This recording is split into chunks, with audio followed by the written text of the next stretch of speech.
अस्सलाम वालेकुम, आदाब, नमस्कार, सत श्री अकाल। मेरे साथ हैं लोक समाज पार्टी के राष्ट्रीय अध्यक्ष श्री गौरीशंकर शर्मा जी। शर्मा जी, स्वागत है आपका। शर्मा जी, एक नया दौर चल रहा है और जाति जनगणना पर सरकार भी कह रही है कि जाति जनगणना होनी चाहिए, लोग भी कह रहे हैं। क्या कहना चाहते हैं जाति जनगणना? देखिए, जाति जनगणना जो है या सेंसस जो है जनगणना, ये सेंटर का मुद्दा है और ये शुरुआत किया गया था 1881 में और तभी से जाति जनगणना हुई थी। लास्ट जाति जनगणना जो है करते करते अपना 2011 में हुआ था, लेकिन वो रिजल्ट जो है तत्कालीन प्रधानमंत्री कांग्रेस सरकार मनमोहन सिंह ने उसको रोक दिया। अब जनता में जो भी लोग हैं, एक सुगबुगाहट हो रही है, उनमें उत्सुकता हो रही है कि भाई हमारे लोगों की भागीदारी नहीं। हर वर्ग, हर क्षेत्र के लोग, हर जात के लोग अपना जब जातीय संगठन के में अपना करते हैं, मीटिंग करते हैं, तो वहाँ पे ये चर्चा होती है। अब ये सच्चाई है कि पूरे भारतवर्ष में जो जनसंख्या का रेशियो, जो दो तीन जातियां हैं उनकी आबादी और जो उनको छोड़ करके बाकी जो आबादी है उनका जो राजनीतिक, आर्थिक, एडमिनिस्ट्रेटिव, प्रशासनिक वो भागीदारी बहुत ही एक जमीन आसमान का अंतर है। तो लोगों में एक चर्चा हो रही है कि भाई जाति जनगणना करा लिया जाए और जिसकी जिसकी संख्या भारी उसी के हिसाब से उनकी हिस्सेदारी दिया जाए। अब चूंकि इंदिरा साहनी बनाम यूनियन ऑफ इंडिया के केस में लास्ट जो रिजर्वेशन पर जजमेंट आया, उसमें 50% की सीलिंग कर दी गई, 50% से ज़्यादा नहीं किया जाएगा। और जब मंडल कमीशन को लेकर के बवाल हुआ, भारतीय जनता पार्टी, खास करके नरेंद्र मोदी जी जो आज देश के प्रथम चौकीदार और प्रधान सेवक और प्रधानमंत्री हैं, वे सबसे ज़्यादा विरोध किए थे। तो अब देश की जनता में एक ये है कि हमारी जात के लोगों को, चाहे राजनीतिक हो, चाहे प्रशासनिक हो, आर्थिक हो, ये भागीदारी क्यों नहीं। तो इस पर लोगों में अब जगह जगह आंदोलन कर रहे हैं, गोष्ठी कर रहे हैं। तो उसी को ये तो 2021 में होना चाहिए था, लेकिन कोरोना के कारण ये नहीं हो पाया।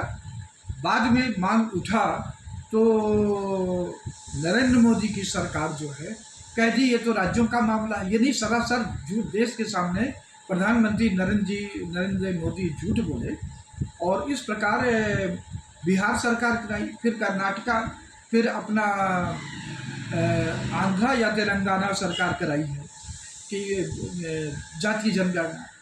अब जो है 22 अप्रैल 2025 को जब पहलगाम में आतंकवादी घटना में 27 लोग मारे गए और सरकार की विफलता पर लोग प्रश्न चिन्ह हर दिन खड़ा कर रहे थे, तो उस मामलों को शांत करने के लिए और लोगों का ध्यान भटकाने के लिए ये जाति जनगणना का सिगूठा छोड़ दिए और उसकी सीमा नहीं दिए।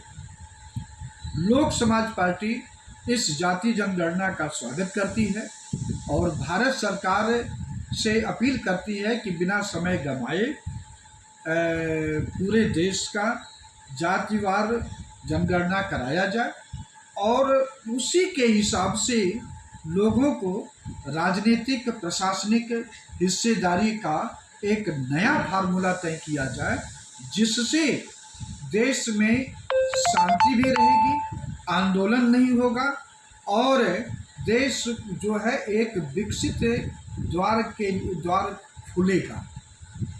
जी। शर्मा जी, एक मेरा सवाल था कि जो भाजपा के एक सांसद हैं ब्रजभूषण सिंह, जी तो उन्होंने भी कुछ बयान दिया है, उस पर क्या कहना चाहते हैं आप? देखिए, ब्रजभूषण शरण सिंह का बयान परसों से मीडिया में आ रहा था, लेकिन ये जनसत्ता में कल बढ़िया छपा है। और हालांकि छोटा ही है, लेकिन है उनका।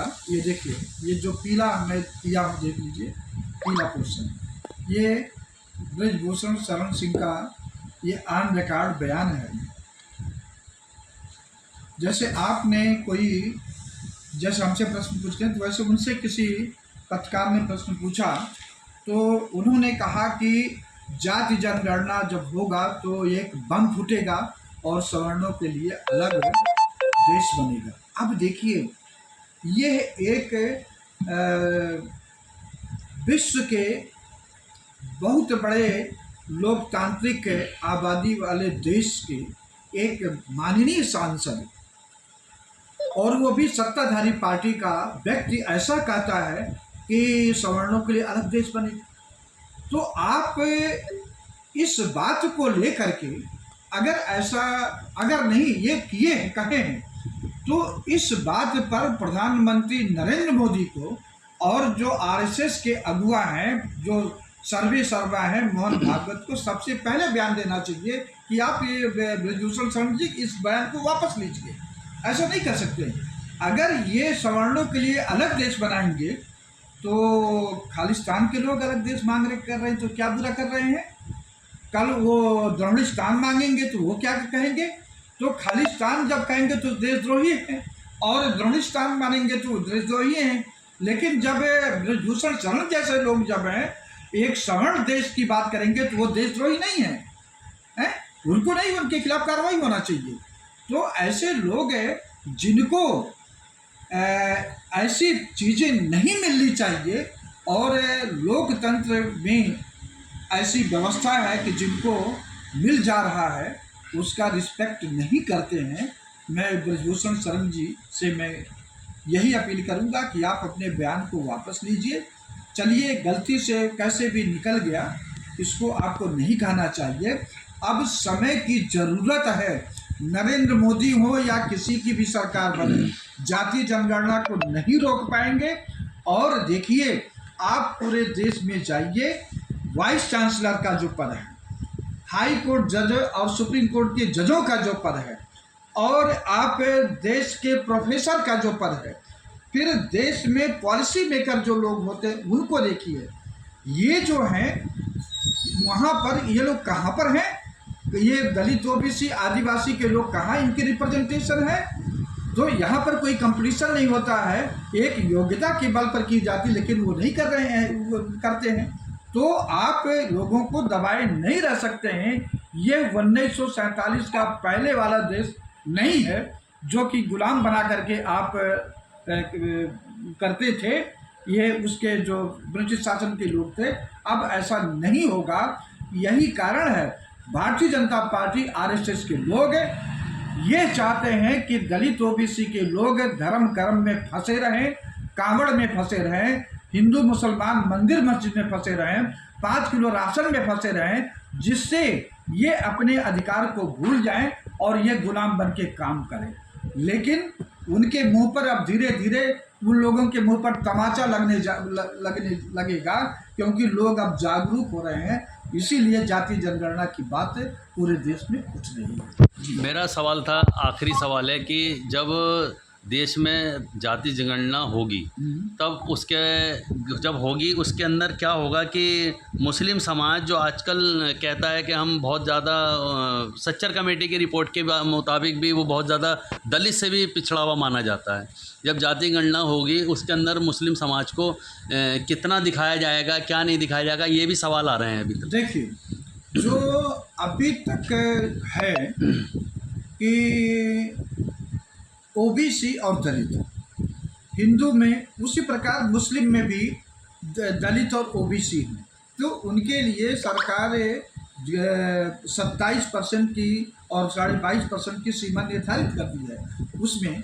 लेकिन जब आबादी का रेशियो खुल जाएगा तो सरकार को मजबूर होना पड़ेगा, ये 50 के लिमिट को पार करना पड़ेगा और ईमानदारी के साथ, चाहे कोई मुस्लिम हो, चाहे कोई दलित हो, चाहे कोई अपना आदिवासी हो, सबको उनके जो प्रतिनिधित्व है आबादी का, उसी के हिसाब से इनको आर्थिक क्षेत्र में, राजनीतिक क्षेत्र में और प्रशासनिक क्षेत्र में जब भागीदारी देंगे तब जाकर के ये एक विकसित राष्ट्र का द्वार खुलेगा।